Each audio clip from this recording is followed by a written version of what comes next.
Welcome. Hello. It's been a minute. I sort of died on YouTube for a bit. Sorry. Thing is, I've avoided looking at this for years. This is my portfolio from 8th grade, which was accumulation of things from 7th to 8th grade, and this was me in preparation for getting into the art school that I'm in now. I haven't looked at this portfolio in years because looking back at it actually gives me physical pain. Well, I know that a lot of people feel this way with their old art, so I'm not here trying to be quirky. It's just looking back at this really makes me question how I got into the school that I got into, considering there were a lot of people who were very talented freshman year. So it can't be fully terrible, but I don't know. Let's see my comments from this to now. The first page, oh, of course, my mom said, make sure the first piece of artwork that you put on the first page is something that you're very proud of and one of your better ones. Okay, so the first one is a mandala drawing, and I used to be very, very into the zentangles and stuff like that.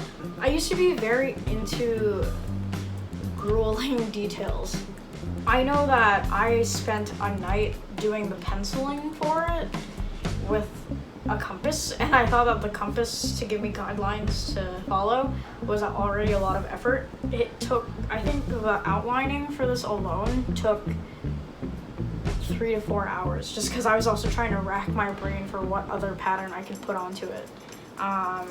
I color this with Sharpie because I used to only be able to buy Sharpies because they came in a big enough pack that had a lot of colors and they lasted a long time, but they're not really the most ideal.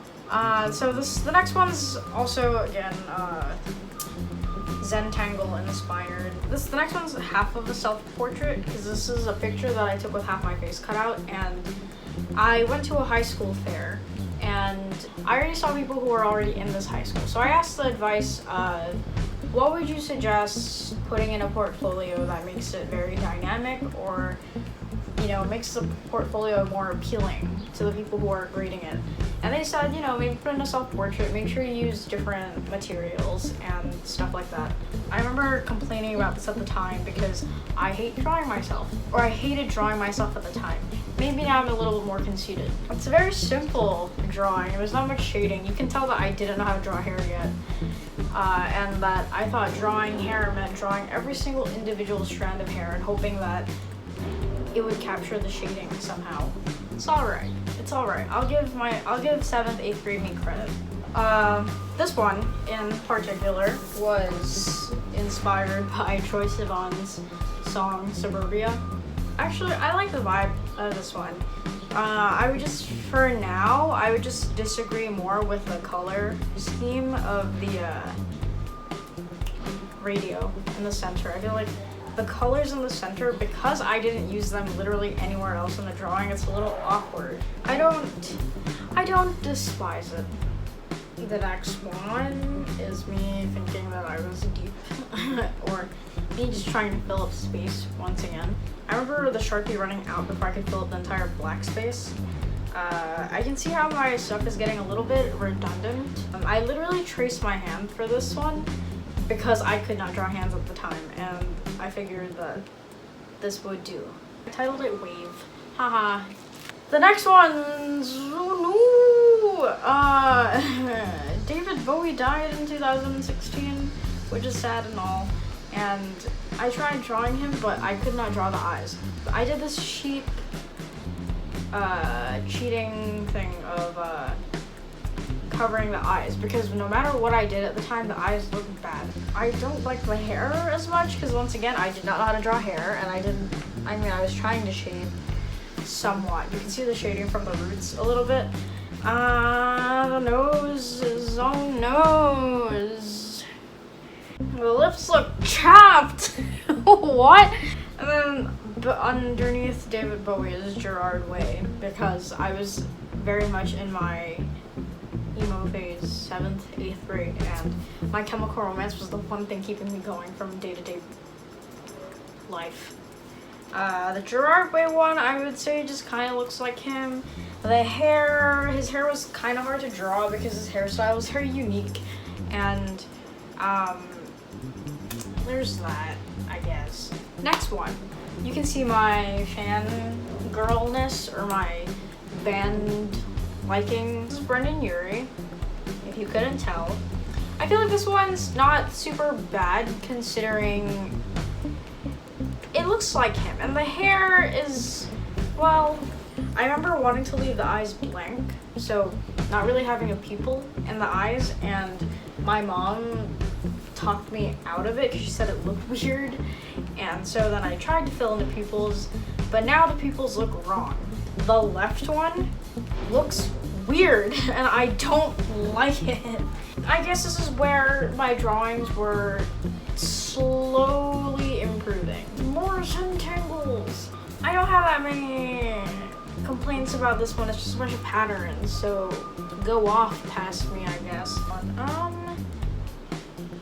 I can safely say that I do not enjoy this one as much anymore, and as I thought that this was good at the time. Ew, this one's so cringy, because I think this is something that you would see on Tumblr. I just feel like this is very generic. The eyeball does not look good. Yikes, what the heck? I don't like this one that much. Next one is another mandala. Ew, I thought that the waves in this was incredible at the time. I thought it was monumental, and I mean, they look okay. Next one is one more zentangle. They're all so familiar to each other that I reuse the same patterns very frequently, and put side by side together, they're pretty tiring to look at. You know, each of them on their own is not bad. Like, I'll just scale it back to 7th, 8th grade me. I don't hate it. It's just very redundant in my opinion. Although this is one of the things where I would draw a line and just fill up each individual section of the paper with a different pattern. And you can see where some of my ideas were running out. Last drawing is a pencil drawing. This one's actually my mom and my brother's hands linked together, so they went like this. And I know what you're gonna say is that why does the one on the left look a little off? And I'll just explain this. My mom's hands are a little bit different, so this may look proportionally wrong, although it does pertain pretty accurately to the picture that I was referencing. I don't hate it. The lines, for once I figured out how to not drill a pencil into paper, and the lines aren't very harsh, which is better. So that's my entire portfolio, because I only asked for about 8 to 12 pieces. My final comments on my artwork is that I've definitely gotten better, and I've definitely started drawing more people. I think it's because I gained more confidence drawing people through the past few years, and I also like drawing people more now. From what I said from the last one, I've also noticed that my touch now is a lot lighter compared to before. So yeah, that's my portfolio from 8th grade that actually got me into an art school. And I'm very glad it did, because now my drawings are a little bit better. They've had more guidance. I'm happy knowing that I didn't get worse. So thanks for watching. I hope you like seeing my old art. It brought me back to middle school. It reminded me of a lot of middle school and a lot of time that I spent doing this. It's very nostalgic to look back at it again. I hope you liked that, and I will see you in the next video. You know?